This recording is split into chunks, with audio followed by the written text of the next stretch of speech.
Ellas estaban ante una elección imposible: negar su fe y vivir, o abrazar a Cristo y morir de forma brutal. Pero lo que ocurrió dentro de aquella prisión, pocos lo saben. Un milagro secreto que transformó a Perpetua y Felicidad en símbolos eternos del cristianismo.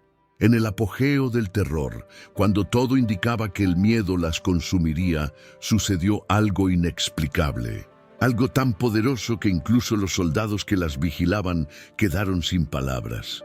Y lo más sorprendente, la propia Perpetua, con las manos ensangrentadas y el cuerpo herido, tomó una actitud inesperada en los últimos instantes de su vida, algo que jamás se había visto en una ejecución pública. ¿Por qué hizo eso? ¿Qué vio antes de morir? Quédate conmigo hasta el final y suscríbete al canal Voces Sagradas, que descubrirás el misterio oculto detrás del martirio de estas dos mujeres extraordinarias. Vamos a empezar. El año era 203 después de Cristo. Cartago, la joya del norte de África, aún llevaba las marcas de su grandeza bajo el dominio romano. Sus calles de piedra resonaban con el murmullo incesante del comercio, el tintinear de monedas y los gritos de los vendedores anunciando especias, telas y vinos traídos de tierras lejanas. Pero detrás de esa fachada de prosperidad, una sombra se extendía sobre los seguidores de Cristo. El emperador Septimio Severo, temeroso del crecimiento de la fe cristiana, había decretado severas persecuciones. Para los ojos del imperio, los cristianos eran una amenaza, una insurrección silenciosa contra los dioses de Roma. Fue en este escenario que Vivia Perpetua, una joven de apenas 22 años, nacida en una familia noble y educada en las mejores tradiciones romanas, se encontró ante la decisión que cambiaría para siempre el curso de su vida. Desde pequeña, disfrutó de los privilegios que el nombre de su familia le confería. Se vestía con lino puro, se alimentaba de los banquetes más refinados y conocía los poemas de Virgilio y Horacio como si fueran la música de su propia alma. Pero algo dentro de ella ansiaba por algo más grande, algo que ni el oro ni la influencia podían ofrecer. Su padre, un hombre de estatura firme y mirada austera, siempre había hecho planes grandiosos para ella. Un matrimonio con un senador, hijos saludables, una vida de seguridad dentro de los muros del paganismo romano. Pero Perpetua había encontrado a Cristo, y una vez que la verdad se instaló en su corazón, no había más retorno. Sabía que la fe cristiana no era solo un conjunto de creencias, sino una entrega total, una vida marcada por el amor, y si era necesario, por el sufrimiento. La decisión fue sellada cuando Perpetua aceptó el bautismo. El acto por sí mismo era una sentencia. La noticia llegó rápidamente a los oídos de su padre, que entró en su casa con el semblante trastornado. Con las manos temblorosas y la voz entrecortada, intentó disuadirla. Primero usó el afecto, luego la lógica y por último la amenaza. Hija, piensa en tu madre, piensa en tu hermano, en tu propio hijo. ¿Abandonarías todo por un Dios invisible? Su voz oscilaba entre el desespero y la ira, pero Perpetua permaneció inquebrantable. La fe que ardía dentro de ella era más fuerte que cualquier miedo. Cuando el padre se dio cuenta de que sus palabras no tenían poder sobre la hija, salió de la casa abruptamente, con los ojos brillando de furia y tristeza. Aquella sería la última vez que Perpetua lo vería como un padre amoroso. A partir de ese momento, se convertiría en su mayor adversario. Esa noche, el silencio en su casa era pesado. El viento caliente del desierto africano soplaba por las ventanas, y las antorchas titilaban en las paredes, proyectando sombras inquietantes. Su pequeño hijo dormía tranquilamente en su regazo, mientras Perpetua lo miraba con una ternura mezclada con dolor. Sabía que la elección que había hecho podría costarle la vida, pero su corazón no vacilaba. Si el martirio era el precio de su fidelidad, entonces lo pagaría sin dudarlo. Los días siguientes fueron como un juego de ajedrez mortal. El nombre de Perpetua estaba ahora en las listas de las autoridades. Espías circulaban por las calles, atentos a cualquier señal de cristianos reunidos en oración. Ella, sin embargo, no se escondía. Caminaba con la cabeza en alto, su fe visible en cada gesto, en cada palabra. Los cristianos de Cartago sabían que las prisiones estaban abarrotadas de fieles y que los juicios eran solo formalidades antes de la condena. El olor a sangre aún flotaba en el aire después de las últimas ejecuciones públicas en el anfiteatro. Pero Perpetua no sentía miedo. Por el contrario, se sentía más viva que nunca. En la mañana en que llegó a la prisión, el cielo estaba teñido de rojo. Los soldados romanos invadieron su casa sin aviso, sus armaduras brillando bajo la luz del sol naciente. No había tiempo para despedidas. Perpetua solo sostuvo a su hijo contra el pecho una última vez, dejando que el calor de aquel pequeño cuerpo le diera fuerzas. Cuando intentaron arrancarlo de sus brazos, una lágrima silenciosa rodó por su rostro, pero ella no suplicó, no gritó. Solo levantó los ojos al cielo y se entregó a la voluntad de Dios. Mientras era conducida por las calles de Cartago, las miradas curiosas de los ciudadanos la seguían. Algunos susurraban, otros desviaban la mirada, temiendo ser asociados con la prisionera. Para el mundo, ella era una tonta. Para el cielo, era una elegida. Así fue como Perpetua cruzó las puertas de la prisión sin saber que su historia sería recordada por siglos. En ese momento, aún no sabía que se convertiría en uno de los mayores testimonios de fe de la iglesia primitiva. Pero dentro de su corazón, una certeza ya ardía. Su alma pertenecía a Cristo, y nada, ni siquiera la muerte, podría arrancarla de sus manos.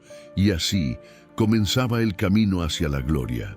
Las murallas de la prisión de Cartago eran gruesas y frías, bloqueando casi toda la luz del día. El olor húmedo de piedra y sudor se mezclaba con el aire pesado, donde el lamento de prisioneros y el chirrido de las cadenas parecían un fondo musical constante. Entre aquellas paredes sombrías, entre aquellos que esperaban el juicio y la muerte, había una mujer cuya historia era, por sí sola, un testimonio de fe inquebrantable. Felicidad. Felicidad no era noble como Perpetua. Nació esclava, sirviendo en las casas de familias romanas desde la infancia, acostumbrada a obedecer sin cuestionar, a vivir sin elecciones. Pero dentro de ella había algo que las cadenas no podían aprisionar: un corazón que ardía por la verdad. Como muchos esclavos de la época, encontró en el cristianismo un refugio, un llamado que iba más allá de su condición terrenal. El Dios de los cristianos no hacía distinción entre libres y cautivos. Ante él, ella era una hija amada, digna de la misma gloria que cualquier ciudadano romano. Esa certeza la sostenía, incluso ahora, incluso allí, dentro de aquella celda sofocante, rodeada por la inminente promesa de la ejecución. Pero Felicidad enfrentaba un dilema que iba más allá de la muerte. Estaba embarazada. Y según las leyes romanas, las mujeres embarazadas no podían ser ejecutadas hasta el nacimiento del hijo. El imperio no veía problema en cegar vidas cristianas, pero no mataría a un inocente antes de que viniera al mundo. Eso significaba que, mientras los otros cristianos de su celda serían llevados a la arena para morir como espectáculo de la multitud, ella permanecería allí esperando, pero esa perspectiva la torturaba. No quería quedarse atrás. No quería ser privada del martirio que ya había aceptado en su corazón. Los días pasaban y su barriga crecía, volviendo cada movimiento más difícil. El hambre era una presencia constante, pues las raciones dadas a los prisioneros eran mínimas. Los dolores del embarazo se mezclaban con los dolores del cautiverio, y muchas veces Felicidad se arrodillaba sobre el suelo de piedra, el sudor corriendo por su rostro, mientras la vida dentro de ella se movía. Pero nunca, ni por un momento, se arrepintió. Los guardias se burlaban de ella siempre que podían. ¿Lloras de dolor ahora y crees que soportarás a las bestias? La pregunta se hacía con desdén, acompañada de risas maliciosas. Pero Felicidad, aunque cansada, encontraba fuerzas para responder. Ahora soy yo quien sufre, pero allá será otro quien sufrirá por mí. Se refería a aquel que habitaba en ella y que, tan pronto como naciera, sería entregado a los cuidados de los cristianos. Después de eso, nada más la impediría unirse a los hermanos en la gloria del martirio. Las mujeres de la prisión se unieron en oración por Felicidad. Perpetua, con su espíritu maternal, la consolaba siempre que los momentos de dolor eran más intensos. Había entre ellas un vínculo profundo, una hermandad que no se basaba en clases sociales o en lazos de sangre, sino en el hecho de compartir la misma fe y el mismo destino. Eran, ante Dios, hermanas. El tiempo se agotaba, el día de la ejecución de los cristianos se acercaba y Felicidad temía no poder acompañar a sus compañeros.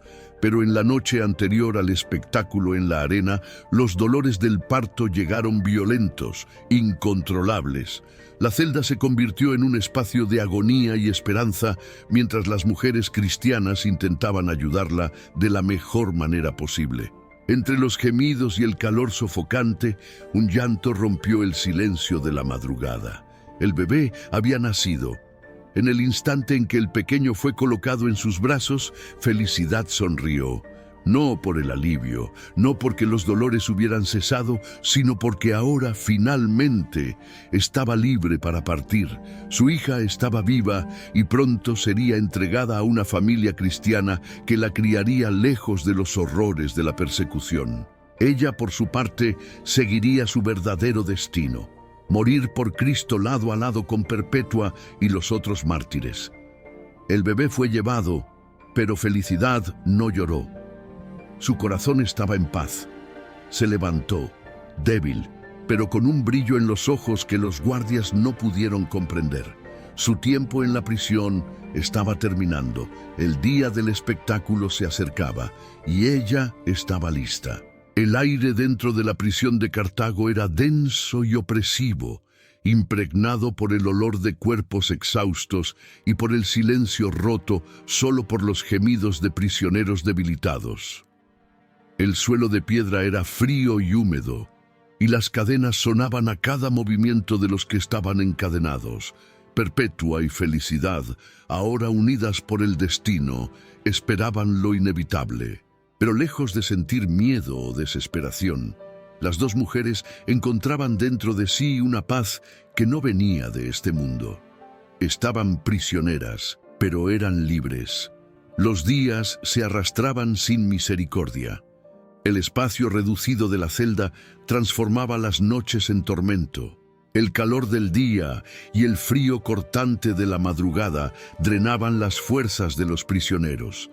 La comida escasa venía mezclada con insultos y desprecio de los guardias. Pero lo que más pesaba sobre Perpetua no era la prisión en sí, sino la añoranza del hijo que había sido arrancado de sus brazos.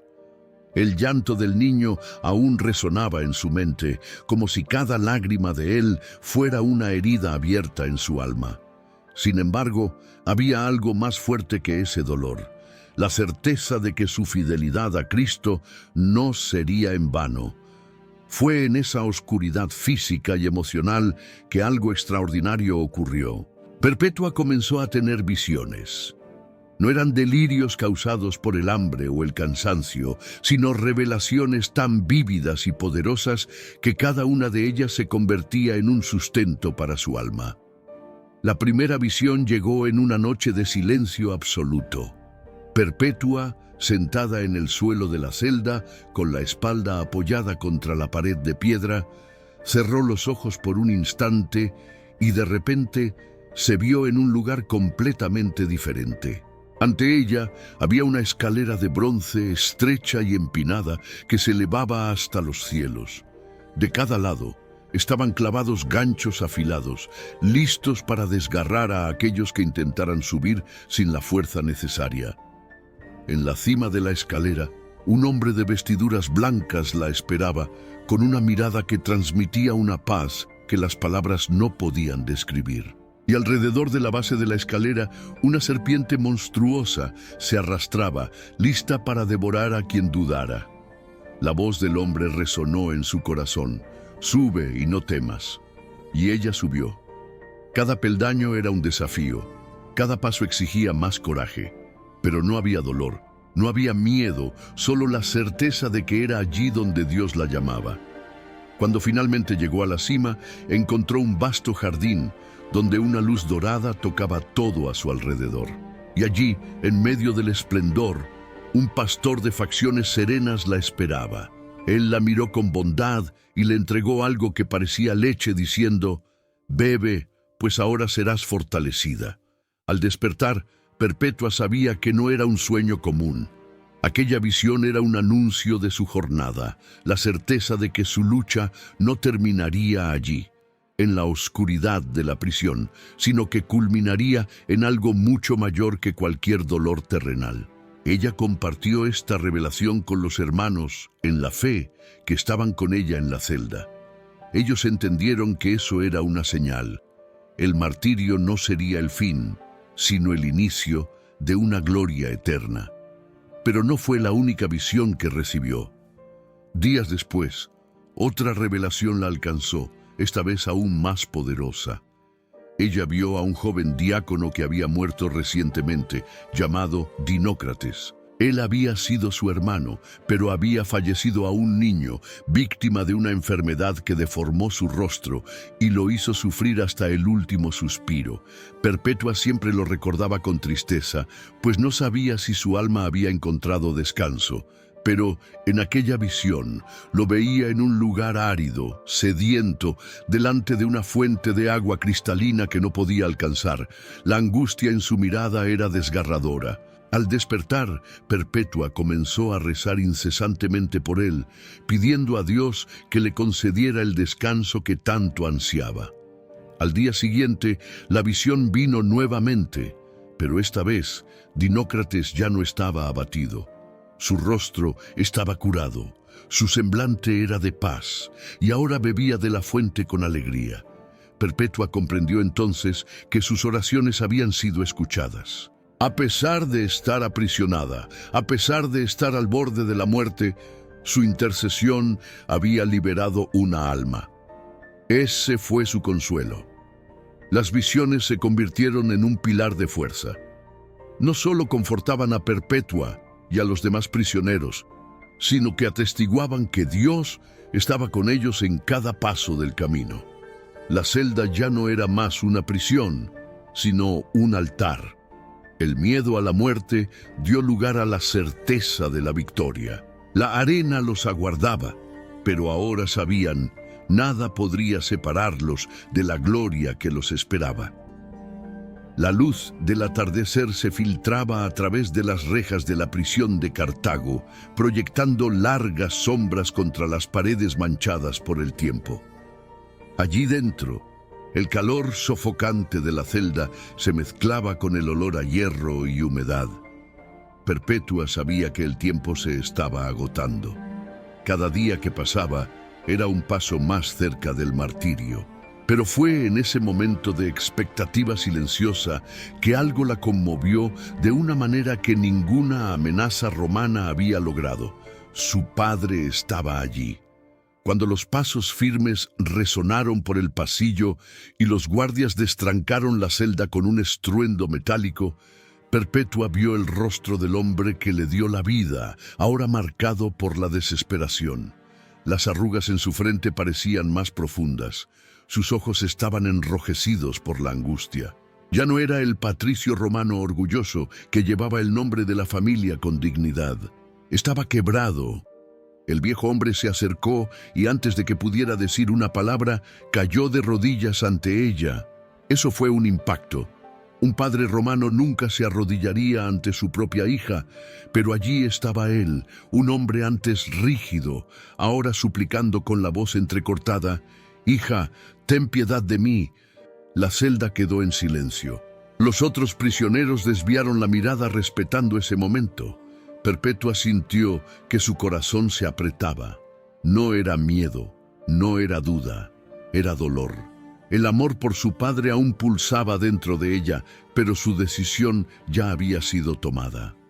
«Por favor, piensa en tu hijo, en tu sangre, en tu madre que llora por ti». Su voz temblaba. «Renuncia a esta locura. Di solo una palabra y estarás libre. Volverás a casa». Perpetua lo observó, sintiendo cada palabra perforar su alma como una hoja. Podría acabar con todo eso ahora mismo. Bastaría una palabra. Bastaría ofrecer un poco de incienso a los dioses de Roma, un gesto simbólico, sin necesidad de verdadera devoción. Pero eso sería negar la propia verdad, renunciar a su fe, traicionar a aquel que la llamaba. Su padre tomó sus manos con fuerza, y fue entonces que Perpetua vio algo que nunca imaginó ver. Lágrimas corrían por su rostro. El hombre que siempre enseñó la importancia del orgullo y del honor estaba allí, llorando como un niño, implorando que su hija volviera a casa. Sus palabras oscilaban entre súplica y desesperación. Hablaba de su infancia, de los momentos que pasaron juntos. Hablaba del futuro que estaba siendo arrancado de ellos. Pero en el fondo, Perpetua sabía que ese no era solo el miedo de perder a su hija, era el miedo a la deshonra. El nombre de la familia sería manchado para siempre. Una hija noble, entrenada para ser una matrona romana, desechando todo para morir como una criminal. Pero Perpetua no era una criminal, era una testigo.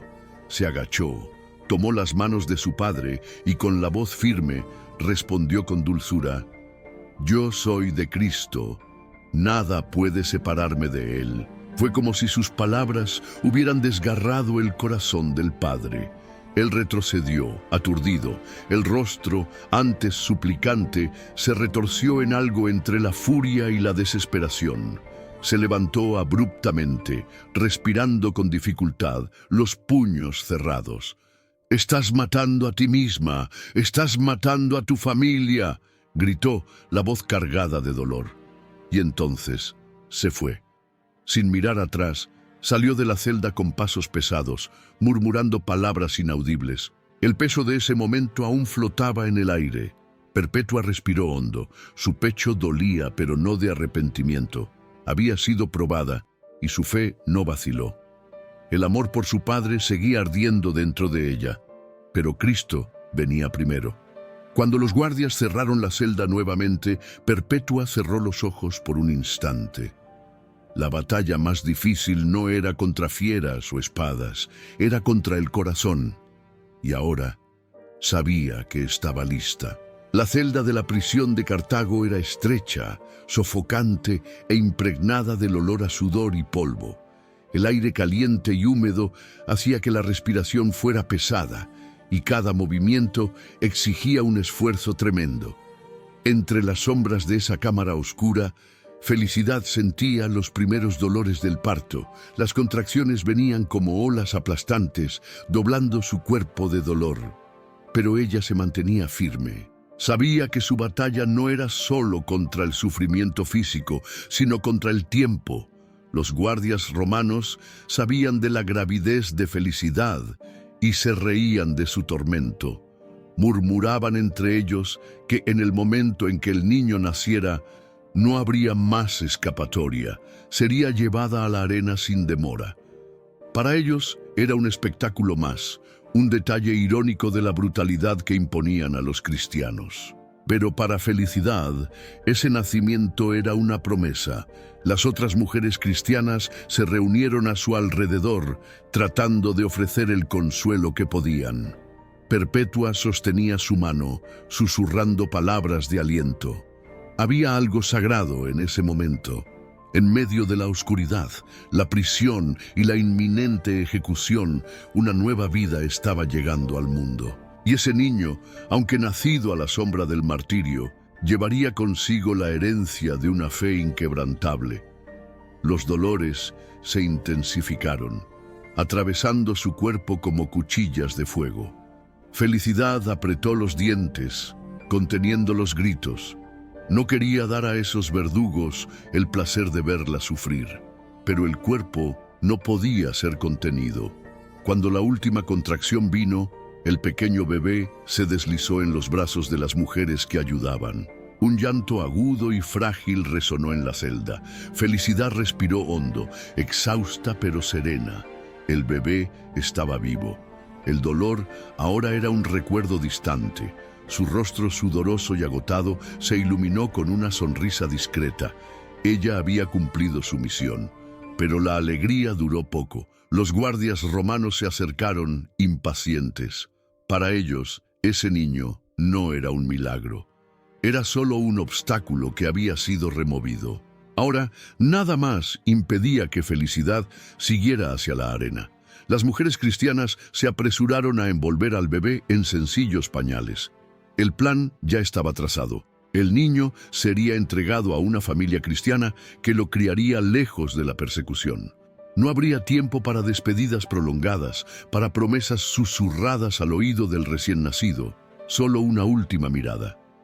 Felicidad sostuvo a su hijo en brazos por un breve instante. El calor del niño era un contraste cruel con el frío de las cadenas que aún ataban sus muñecas, pero su corazón no se desesperó. Sabía que ese bebé no era solo suyo, pertenecía a Dios. Entonces, sin dudar, se lo entregó. No hubo lágrimas, no hubo lamentos, solo la certeza inquebrantable de que su viaje no terminaba allí. Ahora, ella estaba libre, sin impedimentos, sin retrasos. La arena la aguardaba. Y con el corazón ligero, Felicidad se preparó para enfrentar su destino. La noche cayó sobre Cartago como un manto pesado, envolviendo la ciudad en un silencio extraño, interrumpido solo por el ruido distante de las olas golpeando el puerto. En la prisión, la oscuridad era densa, cortada solo por la llama titilante de una antorcha en la pared. El aire cargaba una tensión indescriptible, un peso invisible que apretaba los corazones. El día siguiente traería la arena, el rugido de las fieras, la multitud sedienta de sangre. Pero esa noche, los cristianos no estaban preocupados por la muerte. Tenían un propósito mayor. Estaban a punto de participar de un último banquete juntos, una cena que resonaría por la eternidad. Los guardias, acostumbrados a ver prisioneros temblando de miedo antes de sus ejecuciones, estaban perplejos. Los condenados no lloraban, no imploraban por misericordia, cantaban. Bajo pero con fervor, un cántico suave llenaba la celda, como si las paredes de piedra absorbieran aquel elogio y lo llevaran al cielo. Allí no había prisioneros, había santos. Perpetua y Felicidad estaban entre los fieles que se preparaban para esa cena sagrada. Ninguna de ellas mostraba vacilación. Felicidad, aun sintiendo el peso del reciente parto, mantenía los ojos brillando con un tipo de alegría que los soldados no podían comprender. Perpetua, por su parte, tenía la serenidad de quien ya veía más allá de este mundo. El pan y el vino fueron pasados entre los prisioneros. No había una mesa lujosa ni copas de plata, pero había algo mucho más grande allí: la presencia de Cristo. Cada pedazo de pan que pasaba de una mano a otra llevaba un significado profundo. Era un pacto de sangre y eternidad, un recuerdo de la promesa que los sustentaba. La arena podría destruir sus cuerpos, pero sus almas ya estaban selladas en algo que ningún emperador, ninguna espada y ninguna bestia podrían borrar. Uno de los compañeros de prisión, el catecúmeno Saturo, tomó la palabra. Miró a su alrededor, sus ojos reflejando la luz parpadeante de la antorcha. Hermanos míos, mañana veremos con nuestros propios ojos aquello por lo que vivimos y sufrimos, que podamos entrar en la arena con el mismo coraje con que Cristo entró en la cruz. Las palabras flotaron en el aire. No había miedo, solo la certeza de la gloria inminente. Uno a uno, los cristianos se abrazaron, intercambiando palabras suaves de aliento. Estaban listos, no como guerreros yendo a una batalla terrenal, sino como hijos de Dios a punto de cruzar el umbral de la eternidad. La prisión no los ataba, el imperio no los dominaba. La muerte, que para los romanos era el fin, para ellos era el comienzo. El sonido de las cadenas resonó cuando los guardias cerraron las celdas para la última noche. El mundo dormía, pero en la prisión de Cartago, un grupo de almas ya tocaba el cielo. La mañana de Cartago nació dorada, con el sol reflejando en las piedras antiguas de la ciudad. Pero esa mañana la ciudad no despertaba para un día común. La gente se movía en una sola dirección, el gran anfiteatro. Era día de juegos públicos y los ciudadanos de todas las clases llenaban las gradas. El imperio sabía cómo entretener a sus multitudes. La sangre de los condenados era una distracción, una lección para aquellos que se atrevieran a desafiar a los dioses de Roma. En las entrañas del anfiteatro, en un pasillo oscuro donde el olor a sudor y miedo impregnaba el aire, los mártires aguardaban su turno para entrar. Las cadenas que los habían mantenido prisioneros durante tanto tiempo ahora eran retiradas, pero no porque fueran a ser liberados. Era la libertad final la que los esperaba, la que solo aquellos que entregan la vida por Cristo conocen. Perpetua y felicidad estaban entre ellos. Ninguna vacilación, ninguna lágrima, solo una mirada de convicción que perturbaba a los propios guardias. Mientras otros prisioneros lloraban o eran arrastrados contra su voluntad, ellas caminaban solas, con la dignidad de quienes saben exactamente a dónde van. Lo primero que sintieron al pisar la arena de la arena fue el calor abrasador del suelo. El sol fuerte hacía que todo fuera más intenso, desde el olor a sangre seca hasta el rugido de la multitud impaciente. Las gradas estaban llenas. Hombres, mujeres y niños gritaban, aplaudían, se burlaban. Para ellos eso era solo un juego. Para Perpetua y Felicidad era la consumación de su fe. Entonces las puertas de hierro se abrieron. Las bestias fueron liberadas. Los primeros en entrar fueron los hombres que habían sido arrestados junto a ellas. La multitud vibró al ver a los animales atacar, desgarrar, despedazar. Pero lo que más incomodaba a los espectadores no era el horror de la sangre derramada, sino la postura de los condenados. No huían, no imploraban, muchos ni siquiera gritaban. Algunos caían de rodillas, entregando el alma incluso antes del golpe final. Eso era incomprensible para los paganos. ¿Cómo podían morir con tanto fervor? Cuando llegó el turno de las mujeres, la arena se silenció por un instante. Era raro ver a mujeres enfrentando la ejecución pública, pero allí estaban ellas, dos jóvenes, una noble y una esclava, unidas por el mismo destino. La multitud esperaba gritos, desesperación, correría. Pero lo que vio fue algo completamente diferente. Perpetua y Felicidad se erguieron, se miraron una a la otra, se tomaron de la mano y dieron algunos pasos adelante. Lo que sucedería a continuación no importaba. Estaban listas. Se dio la orden. La puerta lateral se abrió y de dentro salió una vaca salvaje, elegida especialmente para ejecutar a las cristianas. El animal, inmenso y feroz, ya estaba enfurecido por los soldados. Sus ojos brillaban de furia, los músculos se tensaban con cada movimiento. La multitud gritó en expectativa. El animal atacó a Felicidad primero. El impacto fue brutal.